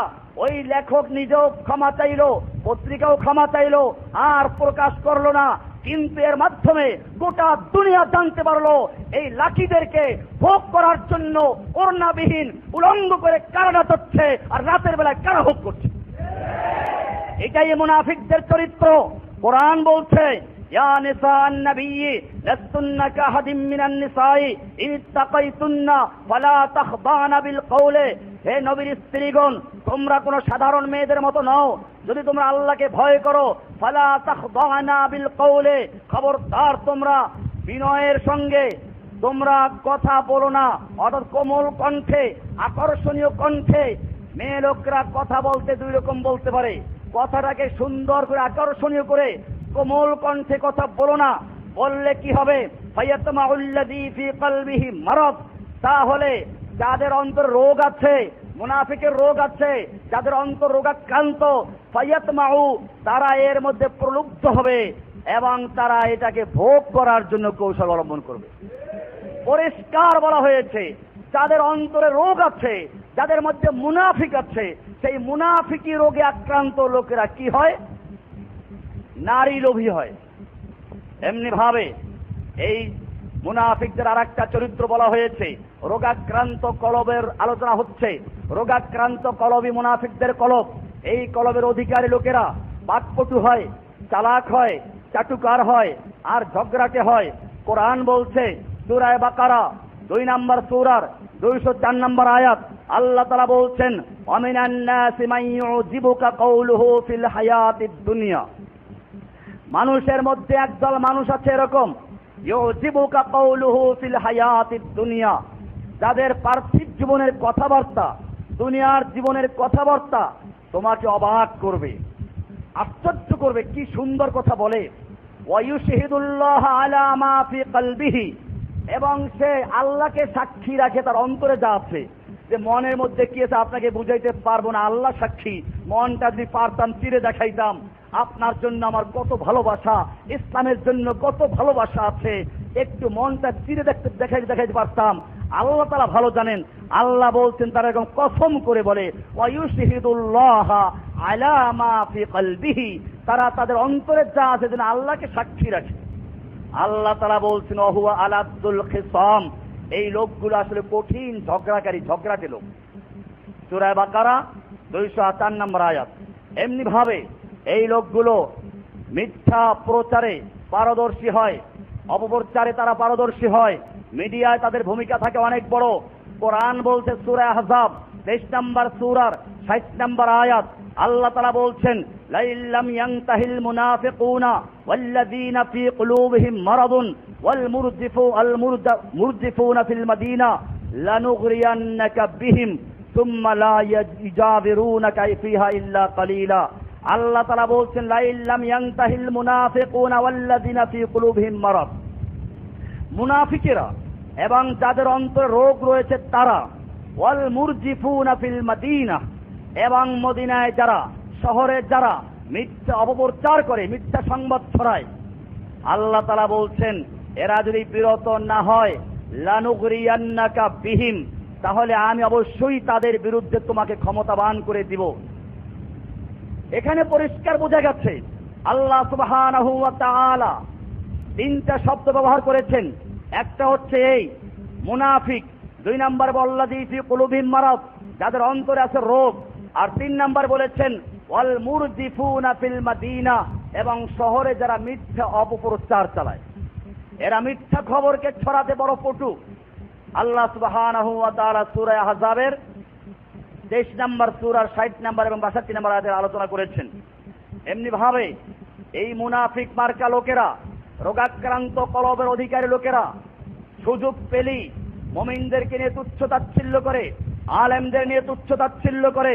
কোরআন বলছে সূরা তওবা 9 নম্বর সূরার 124 নম্বর আয়াত, আল্লাহ তাআলা বলছেন, ওয়াইদা মা উনজিলাত সূরাতুন, যখনই কোন সূরা নাজিল হয়, কোরআনের কোন বাণী আলোচনা করা হয়, ফামিনহুম মান ইয়াকুলু, তখন তাদের একজনে বলে ওঠে, আইয়ুকুম যাদাতুহু হাযিহি ঈমানা, এই যে একটা আয়াত নাজিল হলো, আয়াত শুনলা, কার ঈমান বাড়লো, কতটুকু ঈমান বাড়াইলা আজকে মসজিদে জুমা পড়তে গেলা শুক্রবার, ঈমান কতটুকু বাড়লো, কি শুনলা, কি পাইলা, এরকম তারা খোঁচা মারবে। আইয়ুকুম যাদাতুহু হাযিহি ঈমানা, কার ঈমান বাড়লো, কতটুকু বাড়লো, কি পাইলা। আল্লাহ তাআলা বলছেন, জবাব দিচ্ছেন, ফাআম্মাল্লাযীনা আমানু, যারা সত্যিকার ঈমানদার, ফাযাদাতহুম ঈমানা, তাদের ঈমান বৃদ্ধি হয়, কোরআনের বাণী শুনলে তাদের ঈমান বেড়ে যায়। আর ওয়াহুম ইয়াস্তাবশিরুন, এবং তারা খুশি হয়, আনন্দিত হয়। ওয়াম্মাল্লাযীনা ফী কুলুবিহিম মারাদুন, আর যাদের মনের মধ্যে রোগ আছে, মুনাফিকি আছে, ফাযাদাতহুম রিজসান ইলা রিজসিহিম, ওদের গান্দা নাপাক নষ্ট কলব আরো বেশি নষ্ট হয়। ওয়া মাতু ওয়াহুম কাফিরুন, এবং তারা কাফের অবস্থায় মৃত্যুবরণ করে। সূরা তওবা 9 নম্বর সূরা 124 এবং 25 নম্বর আয়াত। এমনি ভাবে এই মুনাফিকদের আর একটা বৈশিষ্ট্য হচ্ছে, এরা কোরআনের কিছু কিছু শব্দ নিয়ে উপহাস করে। মশা, মাছি, এরকম শব্দ কেন আসলো, এই দৃষ্টান্ত কেন দিল, কোরআন দৃষ্টান্ত হাতির সঙ্গে নইলে তিমি মাছের সঙ্গে মশা মাছি নিয়ে কেন আলোচনা করছে, এই উপহাস এবং তুচ্ছ-তাচ্ছিল্য করে। আল্লাহ সুবহানাহু ওয়া তাআলা বলছেন, ওয়ালিয়াকুলাল্লাযীনা ফী কুলুবিহিম মারাদুন ওয়াল কাফিরুনা মাযা আরাদাল্লাহু বিহাযা মাসালা। আল্লাহ তাআলা এই সমস্ত উদাহরণ কেন দিচ্ছেন, এ দিয়ে কি বুঝাতে চাচ্ছেন, এই তুচ্ছের ঢঙ্গে তারা এই সমস্ত কথাগুলো বলে। আল্লাহ সুবহানাহু ওয়া তাআলা এগুলো কেন আলোচনা করেছেন সেটা বুঝতে হবে। আমরা যদি মশা মার্কা লোকদেরকে হাতির সঙ্গে তুলনা করি, তার বিষয়টা স্পষ্ট হবে না। আল্লাহ সুবহানাহু ওয়া তাআলা মানুষ যে কত দুর্বল, মুনাফিকদের চক্রান্ত দুর্বল, সেটাকে বোঝানোর জন্য কোরআনে মাকড়সার জালের সঙ্গে তুলনা করেছে। এই নামে একটা সূরাও আছে, সূরা আনকাবুত, মাকড়সা। এখন মাকড়সা কেন কোরআনে আলোচনা হলো, কেন আলোচনা করেছে সেটা বুঝতে হবে। যেই জিনিসের উদাহরণ যার সঙ্গে খাটে, ওই জিনিস দিয়ে উদাহরণ দেওয়া হয়। মুনাফিকদের চক্রান্ত, কাফেরদের চক্রান্ত যেহেতু মাকড়সার জালার চেয়েও দুর্বল, সেজন্য আল্লাহ সুবহানাহু ওয়া তাআলা মুনাফিকদের এবং কাফেরদের ষড়যন্ত্র চক্রান্তের দুর্বলতা বুঝাবার জন্য সবচেয়ে দুর্বলতম যে জিনিসটা তা দিয়ে তুলনা করেছেন, আর সেটা হচ্ছে কি মাকড়সার জাল। কাজে মাকড়সার জাল, মশা, মাছি এগুলো কেন আসলো? মাছির কথা এসেছে পীরদের সম্পর্কে। কোরআন বলছে ইন্নাল্লাযিনা তাদউনা মিন দুনিল্লাহি লা ইয়াখলুকু যুবাবান, তোমরা আল্লাহকে বাদ দিয়ে যে সমস্ত পীর মাশায়েখদের ইবাদত করো, পূজা করো, লা ইয়াখলুকু যুবাবান ওয়ালা বিজতামাউ লাহ, যদি সবগুলো পীর মাশায়েখ দরগা দুর্গা একাত্র হয় একটা মাছিও তৈরি করতে পারবে না। এমনকি মাছি তৈরি করা দূরের কথা, তোমরা তো বলো আসমান থেকে রুহু ছিনিয়ে নিয়ে আসে। ওই যে চরমনাই পীরে বইতে লিখেছে আসমান থেকে আল্লাহর দরবার থেকে রুহু ছিনিয়ে নিয়ে আসি। আল্লাহ বলছেন রুহু ছিনিয়ে নেওয়া তো দূরের কথা, ওয়াই ইয়াসলুবহুমুজ যুবাবু শাইআন লা ইস্তানকিযুহু, মাছি যদি ওই পীরের সামনে থেকে কোনো খাবারের অংশ নিয়ে যায়, মাছির থেকে খাবারের অংশ ফিরাইতে পারবে না। কিসের রুহু ছিনিয়ে নিয়ে আসে? কোন সাহাবী রুহু ছিনিয়ে নিয়ে এসেছে? চরমনাই পীরের লোকেরা রুহু ছিনিয়ে নিয়েছে আল্লাহ দরবার থেকে। এই জন্য আমি বলি, একটা হচ্ছে ভণ্ড পীর দেশে অনেক আছে, কবর পূজারী পীর আছে অনেক, কিন্তু হকের নাম দিয়ে এই বাংলাদেশের মানুষদেরকে যারা গোমরা করেছে, শিরকে লিপ্ত করেছে, তার শীর্ষ তালিকায় যে পীরের নাম চেয়েছে চরমনাই পীর। স্পষ্ট শিরকে লিপ্ত, এর কোনো সন্দেহ নাই। এই পীরের মুরিদেরা সারা বাংলাদেশে তাওহীদের দাওয়াতকে স্তব্ধ করার জন্য, তাওহীদের দাওয়াতের কন্ট্রোল করার জন্য সারা বাংলাদেশে আমাদের বিরুদ্ধে অপপ্রচার চালাচ্ছে। কিন্তু জেনে রাখো, মক্কার আবু জাহেল, আবু লাহাবরা যতই চেষ্টা করেছে তাওহীদের দাওয়াত বন্ধ করতে পারে নাই। তোমরাও পীর মুরিদ মিলে যত চেষ্টা করো, ইনশাআল্লাহ বাংলার জমিনে তাওহীদ কায়েম হবে, শিরক বিদআত পীর মুরিদ ইনশাআল্লাহ উৎখাত হয়ে যাবে। ভাইয়েরা আমার, আলোচনা হচ্ছিল মাছি কেন আসে। মাছি আল্লাহ তাআলা জানিয়ে দিয়েছেন, তোমরা যেই সমস্ত পীর মাশায়েখ, গাউসুল আজম, কুতুবে আকতাব, সাদা বাবা, বান্দা নওয়াজ, গরিব নওয়াজ, জুলফে দারাজ, গেসু দারাজ, আতা বক্স, গঞ্জে বক্স সব দিয়ে দেয়। এই যে বড় দিয়ে দেয়, কিচ্ছু দিতে পারে না। আল্লাহ বলছে ওটা মাছিও তৈরি করতে পারে না। শুধু মাছি তৈরি করা না, ওয়াইয়াসলুবহুমুজ যুবাবু শাইআন লা ইস্তানকিযুহু, মাছি যদি ওদের মুরিদদের ওদেরকে ভোগ দেয়, হাদিয়া তোহফা দেয়, ওখান থেকে কিছু অংশ যদি মাছি নিয়ে যায়, তাহলে মাছির কবল থেকে ওইটাকে ফিরিয়ে আনার ক্ষমতা ওদের নাই। কোরআন কি স্পষ্ট করে দিয়েছে, এখানে মাছিটাই উপযুক্ত ছিল। এই পীরদের শক্তি মাছির চেয়ে মোটেও বেশি নয়। যাই হোক, আমি বলছিলাম আল্লাহ সুবহানাহু ওয়া তাআলা কেন এই দৃষ্টান্ত নাযিল করলো? এগুলো নিয়ে মুনাফিকরা লাফালাফি করে, নাচানাচি করে, আলোচনা করে। আল্লাহ তাআলা সেটা তুলনা বুঝিয়ে দিলেন। এরপরে আর একটা বিষয় খুব গুরুত্বপূর্ণ, এটা আমাদের ভাইদেরও খেয়াল রাখতে হবে। মুনাফিকরা এবং যাদের রোগে আক্রান্ত কলব, সেই সমস্ত লোকেরা অতি উৎসাহিত হয়। তারা বলে, কেন আয়াত নাযিল হচ্ছে না? কেন জিহাদের হুকুম দেওয়া হচ্ছে না? কেন মুফতি জসিমউদ্দিন রহমানি জিহাদের খালি লেকচার দিচ্ছে, জিহাদের ডাক দিচ্ছে না? কেন কেন কেন আর জিহাদের লেকচার শুনবো না, এখন আমরা জিহাদের ময়দানে নামতে চাই। এই অতি উৎসাহিত হয়। আর যখন সত্যিকার অর্থে জিহাদের ময়দানে ডাক দেওয়া হয়, তখন তারা ভয়ে পালায়, কাচুমুচু হয়ে তারা কোনায় গিয়ে লুকায়। শুধু কোনায় গিয়ে লুকায় না, যখন বিপদ দেখে তখন এই মার্কাজ মসজিদেও আসে না, পুলিশে দেখলো কিনা, ধরা পড়লো কিনা, নিজেরাও আসে না, অন্যদেরকেও ফিরিয়ে দেয়। আমি পরিষ্কার বলে দেই, এখানে যারা জুমা পড়তে আসে তাদেরকে যারা ফিরিয়ে দেয় বিভিন্ন অজুহাতে, সে যত সুন্দর কথাই বলুক না কেন, মনে রাখতে হবে তার অন্তরে মুনাফিকের রোগ আছে। মুনাফিকের রোগ আছে বলেই এইখানে লোকদেরকে আসতে বাধা প্রদান করে। যদি সত্যিকার অর্থে মুজাহিদ হয়, সত্যিকার অর্থে মুমিন হয়, তাহলে আমরা আল্লাহর পথে নেমেছি, হকের কথা বলে যাব, এজন্য যদি জেল যেতে হয়, হত্যা হয়ে যায়, এজন্য যে আমাদের জীবন চলে যায়, সব যাবে কার জন্য? এখন এখানে গোয়েন্দা থাকে, পুলিশ থাকে। আলহামদুলিল্লাহ, আমি পরিষ্কার বলি, এখানে সরকার আমাকে অনেক দিন পর্যন্ত গৃহবন্দী, নজরবন্দি করে রেখেছে। এখন আমি নজরবন্দি, সবসময় পুলিশি পাহারাদারি আছে। এবং স্পষ্ট বিষয় এটা, এইখানে যত পুলিশ এ পর্যন্ত ডিউটি করেছে, আল্লাহ তাআলা হয়তো তাদের মধ্যে দাওয়াত দেওয়ার জন্য আমার উপরে এই ব্যবস্থা করেছিল। এখন পুলিশের মধ্যে হাজার হাজার লোক জসিমউদ্দিন রহমানের লেকচার শুনে এবং তারা তওবা করেছে। এটা মনে রাখতে হবে, এটা মনে রাখতে হবে। মানুষকে কেবল হকের পক্ষ থেকে ফিরাবার চেষ্টা করো না, হকের কথা শুনো। আমাদের লক্ষ্য উদ্দেশ্য বুঝতে হবে। আমরা চাই বাংলার জমিনের প্রত্যেকটা মানুষের অন্তরে এমন একটা জিনিস প্রচার করা, যেই জিনিসটা দুনিয়া থেকে বিদায় হয়ে গেছে, যেই জিনিসটা আলোচনা করা বন্ধ হয়ে গেছে, যেটার আলোচনা করলে তাদেরকে সমাজ জঙ্গিবাদ বলে, তাদেরকে সমাজ আতঙ্কবাদী বলে, তাদেরকে সমাজ জঙ্গলি বলে, এরকম বিভিন্ন রকমের কালারিং করার চেষ্টা করে। ওই জিনিসটা বলতে চাই, যেই জিনিসটা আল্লাহ নবী নিজে করেছেন, যেই জিনিসটার উপরে কোরআনের প্রায় 450 আয়াত আছে, হাদিসের প্রায় হাজার হাজার হাদিস রয়েছে। যেই জিনিসটা করতে গিয়ে আল্লাহর নবী বদরে, ওহুদে, খন্দকে নিজে যুদ্ধের পোশাক পরে অবতীর্ণ হয়েছেন, সেই জিহাদের কথা এবং তাওহীদের কথা। আমাদের মিশন হচ্ছে তাওহীদ এবং জিহাদ। কয়টা জিনিস? এটা পরিষ্কার। এই মেম্বারুত তাওহীদ ওয়াল জিহাদ, এই মেম্বার তৈরি করা হয়েছে তাওহীদের কথা বলার জন্য, শিরক আর বেদাতের বিরুদ্ধে তাওহীদ এবং সুন্নাহকে প্রতিষ্ঠা করার জন্য এই মেম্বার তৈরি হয়েছে।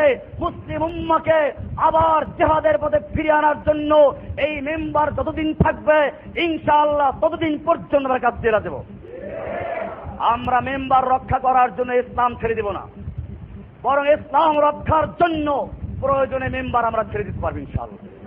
ভাইয়েরা আমার, অনেকে আবার মনে করে তাহলে মাদ্রাসা করে লাভ কি? এটা আমাদের বুঝতে হবে।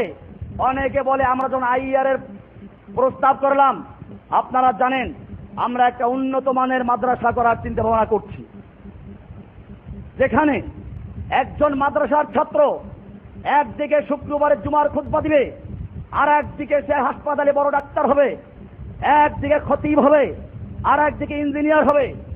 আমরা সেই চিন্তা ভাবনা করে একটা পূর্ণাঙ্গ ইংলিশ মিডিয়াম মাদ্রাসা করার পরিকল্পনা ইনশাআল্লাহ হাতে নিয়েছি। শিক্ষক নিয়োগ দেওয়া হয়ে গেছে।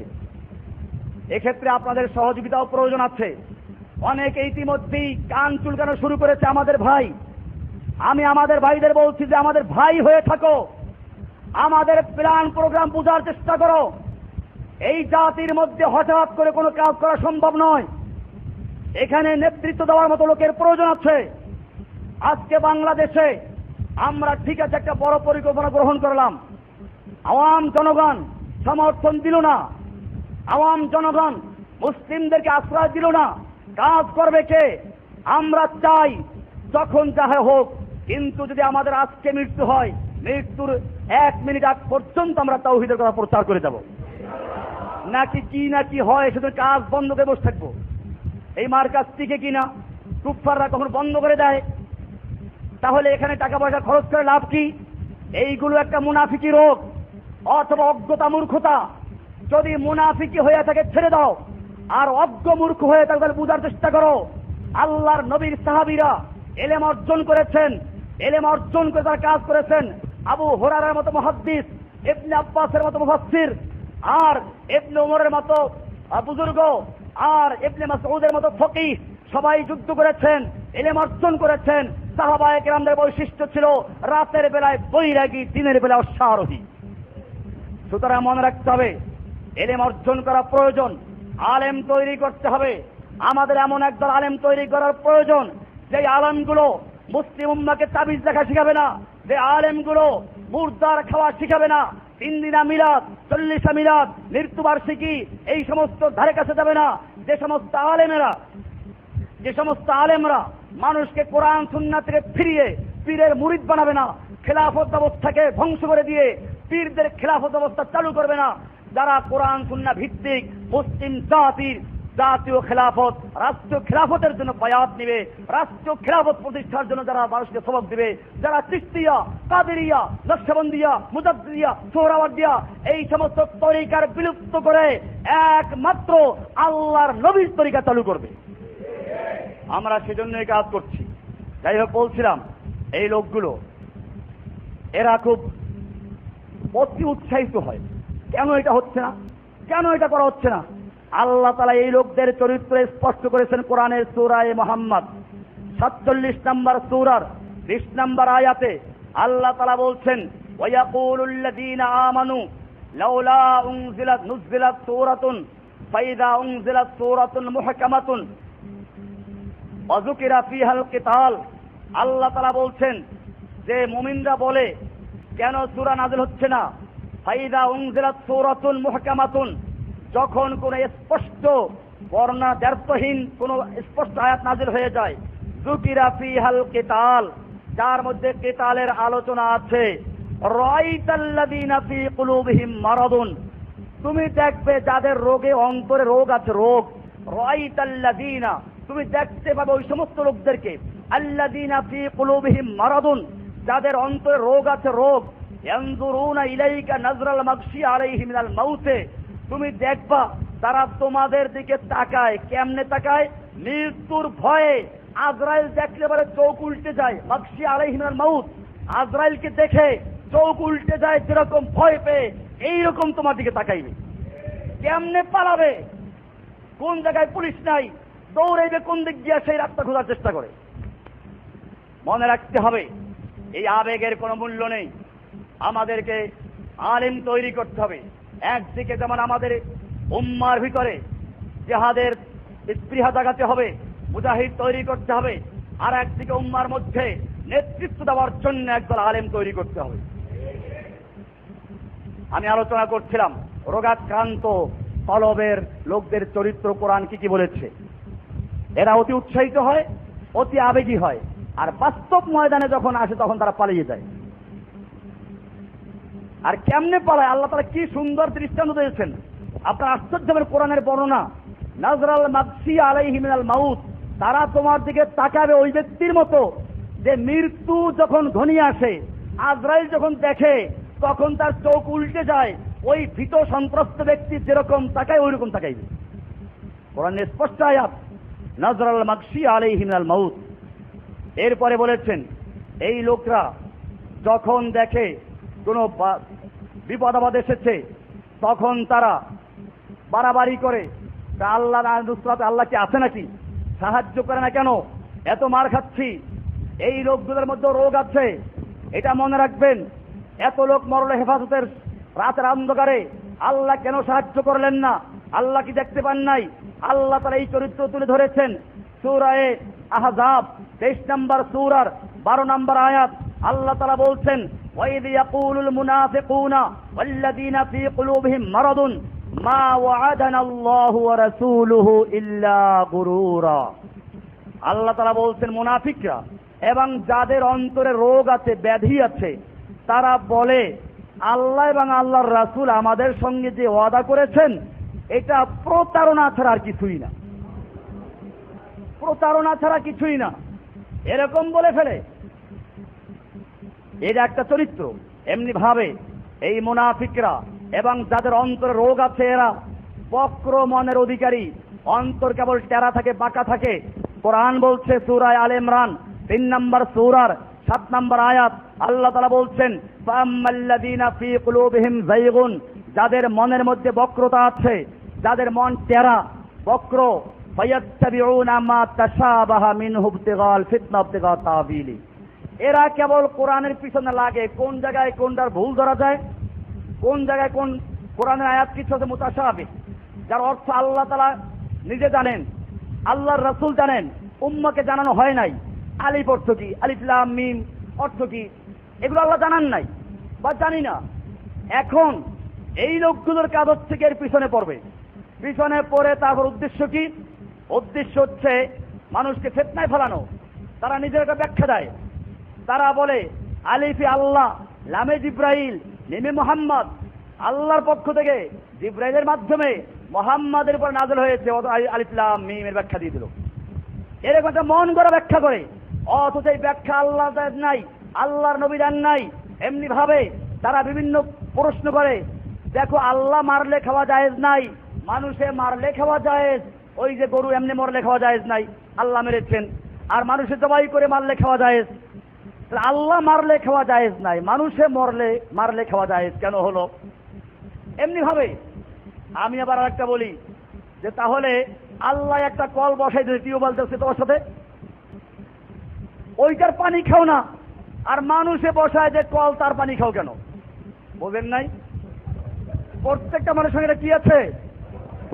একটা টিউবওয়েল আছে, ওইটার পানি খাও, পানি বড়টা দিয়ে ওইটার পানি খাও। আল্লাহর দেওয়া কলের পানি খাও না, আর মানুষে বসাইলে সেই কলের পানি খাও, কারণটা কি? এটা মনে রাখতে হবে। এই লোকগুলো চরম মূর্খ, মুনাফিকের রোগ আছে ভিতরে। তাহলে বুঝতে হবে আল্লাহ তাআলা প্রত্যেকটা যে সমস্ত পশু হালাল করেছেন, ওই পশুর ভিতরে যে রক্ত আছে, রক্তটা হারাম। জবাই করলে রক্তটা বের হয়ে গেল, হালাল গোশত রয়ে গেল, খাওয়া যায়। আর মরলে পরে গোশতটা পান রক্তের সাথে মিশে গেছে, রক্ত একাকার হয়ে গেছে, হারামের সাথে মিশে গেছে, এই জন্য খাওয়া যায় নাই।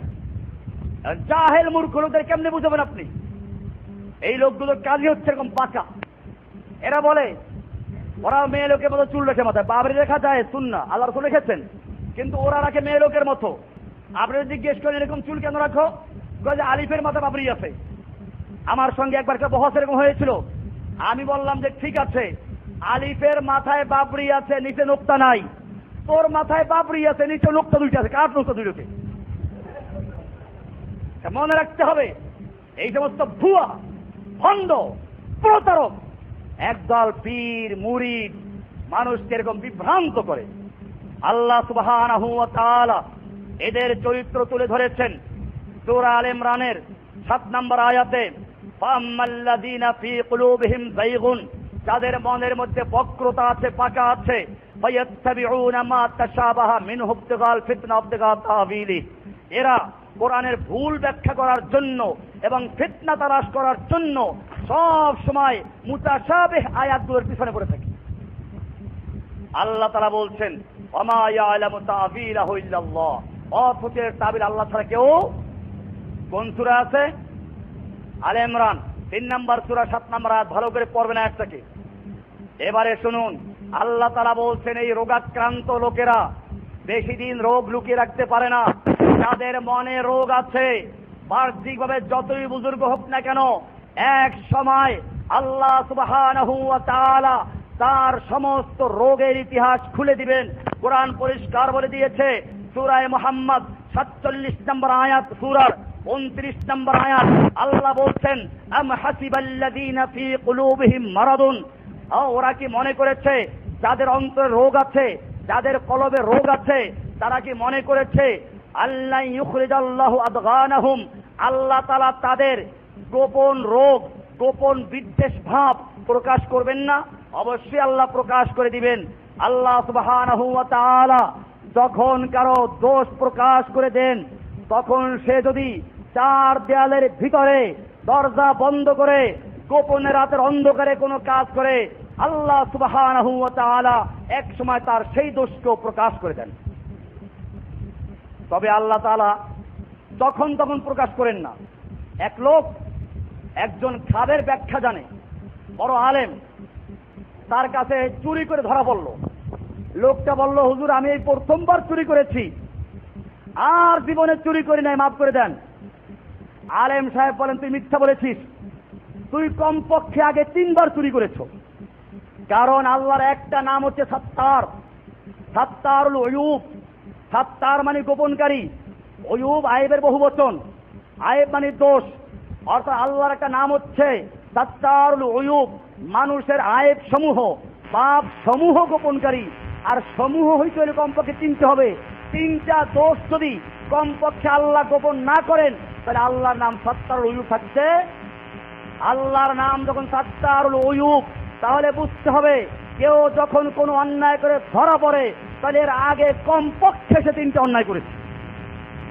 ভাইরা আমার, আল্লাহ এটা ওয়াদা করেছেন, সূরা মুহাম্মদ 47 নম্বর সূরার 29 নম্বর আয়াতে, আম হাসিবাল্লাযীনা ফী কুলূবিহিম মারাদুন, যাদের অন্তরে রোগ আছে তারা কি মনে করেছে, ধারণা করছে, আল্লাহ ইউখরিজাল্লাহু আদগানাহুম, আল্লাহ তাআলা তাদের রোগ, তাদের অন্তরের বিদ্বেষ এগুলো প্রকাশ করবেন না?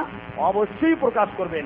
একটা হাদিস, খুব সুন্দর হাদিস, মুসলিম শরীফের 6873 নম্বর হাদিস, মুসনাদে আহমদের 7625 নম্বর হাদিস, আবু হুরায়রা থেকে বর্ণিত, আল্লাহর রাসূল সাল্লাল্লাহু আলাইহি ওয়াসাল্লাম বলছেন, ইন্নাল্লাহা ইযা হাব্বা আবদান, আল্লাহ তাআলা যখন কোনো বান্দাকে ভালোবাসেন, আহাব্বা আবদান, কোনো বান্দাকে ভালোবাসেন, তখন করেন কি, দাআ জিব্রাইলা, আল্লাহ তাআলা জিব্রাইলকে ডাকেন, ফাকালা, অতঃপর বলেন, ইন্নী উহিব্বু ফুলানান, আমি অমুক ব্যক্তিকে, পৃথিবীতে অমুক ব্যক্তি, তাকে আমি ভালোবাসি, ফাহিব্বাহু, তুমিও তাকে ভালোবাসো।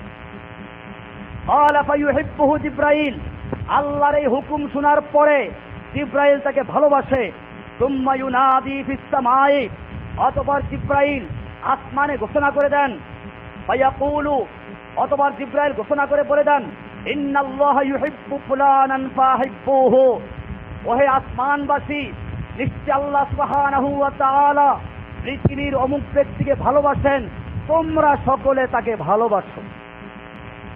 ফায়ুহিব্বুহু আহলুস সামাই, এই কারণে গোটা আসমানে যারা আছে সবাই তাকে ভালোবাসে। ক্বালা সুম্মা ইউদাউ লাহুল কবুলু ফিল আরদে, অতঃপর আল্লাহ সুবহানাহু ওয়া তাআলা এই পৃথিবীর মানুষের অন্তরের মধ্যে তার মহব্বত, তার ভালোবাসা জাগ্রত করে দেয় এবং গোটা পৃথিবীর ভালো মানুষ তাকে ভালোবাসে। ওয়াইদা আবগাদা আবদান, পক্ষান্তরে যদি আল্লাহ সুবহানাহু ওয়া তাআলা কোন বান্দাকে তার আমলের কারণে ঘৃণা করেন, শত্রুতা পোষণ করেন, তা জিবরাইলা, আল্লাহ তাআলা জিব্রাইলকে ডেকে বলেন, ফায়াকুলু ইন্নী উবগিদু ফুলানান ফাআবগিদহু, আমি ওই ব্যক্তিকে ঘৃণা করি, তুমিও তাকে ঘৃণা করো। ফায়ুবগিদহু জিব্রাইল, জিব্রাইল তাকে ঘৃণা করে। সুম্মা ইউনাদি ফি আহলিস সামাই, অতঃপর জিব্রাইল গোটা আসমানের মধ্যে ছড়িয়ে দেন, ইন্নাল্লাহা ইউবগিদু ফুলানান ফাআবগিদুহু, শুনে রেখো, অমুক ব্যক্তি, পৃথিবীর অমুক ব্যক্তির চেয়ে অমুক ব্যক্তি, তাকে আল্লাহ তাআলা ঘৃণা করেন, আমি ঘৃণা করি, তোমরা সকলে তাকে ঘৃণা করো। ফায়ুবগিদুনাহু, তখন সকলে তাকে ঘৃণা করে। সুম্মা তুদাউ লাহুল বাগদাউ ফিল আরদে, অতঃপর জমিনে তার বিরুদ্ধে আল্লাহ তাআলা মুমিনদের অন্তরে ঘৃণা তৈরি করে দেন, গোটা পৃথিবীর মুমিন তাকে ঘৃণা করতে হবে। হাদিসটা আছে মুসলিম শরীফের 6873, মুসনাদে আহমদের 7625 নম্বর হাদিস। এবারে আমরা কলবের একটা প্রকার নিয়ে আলোচনা করলাম, আল কলবুল মারিদ। এরপরে কলবের আরো প্রকার আছে, আল কলবুস সালিম, এরপরে আছে আল কলবুল মাতবু। এরকম ভাবে কলবের যে প্রকারগুলো আছে, ইনশাআল্লাহ আমরা সেগুলো বাকিগুলো আলোচনা আগামী জুমায় করবো, আল্লাহ তাআলা তৌফিক দান করলে। এবং কলবের রোগগুলো কি আছে সেগুলো আলোচনা হবে, কারণ এগুলো জানা অত্যন্ত প্রয়োজন। এরপরে যাচাই করা প্রয়োজন, আমার কলবটা কোন প্রকার আছে। আজকে আমরা আলোচনা করেছি কোন কলব নিয়ে? আল কলবুল মারিদ, রোগাক্রান্ত কলব নিয়ে। এখন রোগগুলো কি কি আছে আলোচনা হয়ে গেছে, এখন আমার নিজেকে আমি পরীক্ষা করব, আমার নিজের মধ্যে কি কি রোগ আছে। প্রত্যেকটা মানুষের মনে রাখতে হবে। আমি আপনাদেরকেও বলি, যারা কষ্ট করে এই আরাফাতের ময়দানের মতো খোলা ময়দানে, এখানে এই বৃষ্টি বাদল ভিজে পুড়ে এখানে জমা পড়তে এসেছেন, নিশ্চয়ই আপনাদের মধ্যে কোরআনের প্রতি ভালোবাসা আছে, হাদিসের প্রতি ভালোবাসা আছে। এটা ব্যক্তি জসিমউদ্দিন রহমানের ভালোবাসা নয়, আল্লাহ এবং আল্লাহ রাসূলের ভালোবাসা আছে, সেজন্য এসেছেন। আমি আপনাদেরকে ভালোবাসি আল্লাহর জন্য, আপনাদেরকে আল্লাহর জন্য ভালোবেসে যে নসিহত দিচ্ছি তা হচ্ছে এই, আমাদেরকে যাচাই করতে হবে আমাদের যার যার মনের মধ্যে এই সমস্ত রোগের কোন একটা পাওয়া যাবে, আজকে তওবা করে আল্লাহ সুবহানাহু ওয়া তাআলার দরবারে কান্নাকাটি করে তওবা করে আল্লাহর কাছে সাহায্য চাবো। আল্লাহ তাআলা তাহলে আমাদেরকে যে পুরস্কার দিবেন তা হচ্ছে কলবে সালিম দিবেন। কি দিবেন? কলবে সালিম। এটা মুমিনদের কলব। কোরআনে বলা আছে সূরা শুআরা 26 নম্বর সূরার 88 এবং 89 নম্বর আয়াত, আল্লাহ তাআলা বলছেন, ইয়াওমা লা ইয়ানফাউ মালুন ওয়ালা বানুন ইল্লা মান আতাল্লাহ বিকলবিন সালিম। কিয়ামতের দিবসে তোমার যত সম্পদ থাকুক, যত সন্তান থাকুক, তুমি যত বড় জননেত্রী হও, জননেতা হও, অর্থ সম্পদের মালিক হও, আল্লাহ বলছেন লা ইয়ানফাউ মালু ওয়ালা বানুন, সেদিন কোনো সন্তান এবং সম্পদ কোনো কাজে আসবে না। ইল্লা মান আতাল্লাহ বিকলবিন সালিম, তবে যে ব্যক্তি আল্লাহর কাছে আসবে কলবে সালিম নিয়ে আসবে। কি নিয়ে আসবে? কলবে সালিম। কলবে সালিম। সাইয়্যিদ ইবনে মুসাইয়্যিব বলছেন আল কলবুস সালিম হুয়াল কলবুস সহিহ। কলবে সালিম কি বলা হয়? কলবে সহিহ, সুস্থ কলব। ওহুয়া কলবুল মুমিন। আর এটা হচ্ছে কার কলব? এই কলবে সালিম হচ্ছে কার কলব? মুমিনের কলব। লিআন্না কলবাল কাফির ওয়াল মুনাফিকি মরিদুন, কেননা কাফেরের কলব আর মুনাফিকের কলব হচ্ছে কোন কলব? রোগাক্রান্ত কলব। আল কলবুল মারিদ, রোগাক্রান্ত কলব। আর মুমিনদের কলব কি? কলবে সালিম। এই জন্য আমাদের সকলকে কলবে সালিম অর্জন করতে হবে। এই কলবে সালিমের আর একটা নাম হচ্ছে আল কলবুল মুনীব। কি নাম? সূরা কফ 50 নম্বর সূরার 33 নম্বর আয়াত আল্লাহ তাআলা বলছেন মান খাশিয়ার রহমান বিল গায়বি ওয়া জাআ বিকলবিন মুনীব। যে ব্যক্তি আল্লাহকে না দেখি ভয় করে এবং বিনীত হৃদয়ে উপস্থিত হবে, আল্লাহর কাছে তার মূল্যায়ন হবে। এখানে কলবুল মুনীব বলা, কি বলা হয়েছে? বিনয়ের কলব, কলবুল মুনীব, বিনীত হৃদয়। আল্লাহ সুবহানাহু ওয়া তাআলা আমাদের সকলকে আল কলবুল মারিজ থেকে বাঁচিয়ে আল কলবুস সহিহ, আল কলবুস সালিম, আল কলবুল মুনীবের অধিকারী হওয়ার তৌফিক দান করুন। আমিন। ওয়া সাল্লাল্লাহু তাআলা আলা নবিয়িনা মুহাম্মদ ওয়া আলা আলিহি ওয়া সাহবিহি আজমাইন। সুবহানাল্লাহি বিহামদিহি, সুবহানাকাল্লাহুম্মা বিহামদিকা আশহাদু আল্লা ইলাহা ইল্লা আনতা আস্তাগফিরুকা ওয়া আতুবু ইলাইক। লা ইলাহা ইল্লা আনতা আস্তাগফিরুকা ওয়া আতুবু ইলাইক। লা ইলাহা ইল্লা আনতা আস্তাগফিরুকা ওয়া আতুবু ইলাইক। লা ইলাহা ইল্লা আনতা আস্তাগফিরুকা ওয়া আতুবু ইলাইক। লা ইলাহা ইল্লা আনতা আস্তাগফিরুকা ওয়া আতুবু ইলাইক। লা ইলাহা ইল্লা আনতা আস্তাগফিরুকা ওয়া আতুবু ইলাইক। লা ইলাহা ইল্লা আনতা আস্তাগফিরুকা ওয়া আতুবু ইলাইক। লা ইলাহা ইল্লা আনতা আস্তাগফিরুকা ওয়া আতুবু ইলাইক।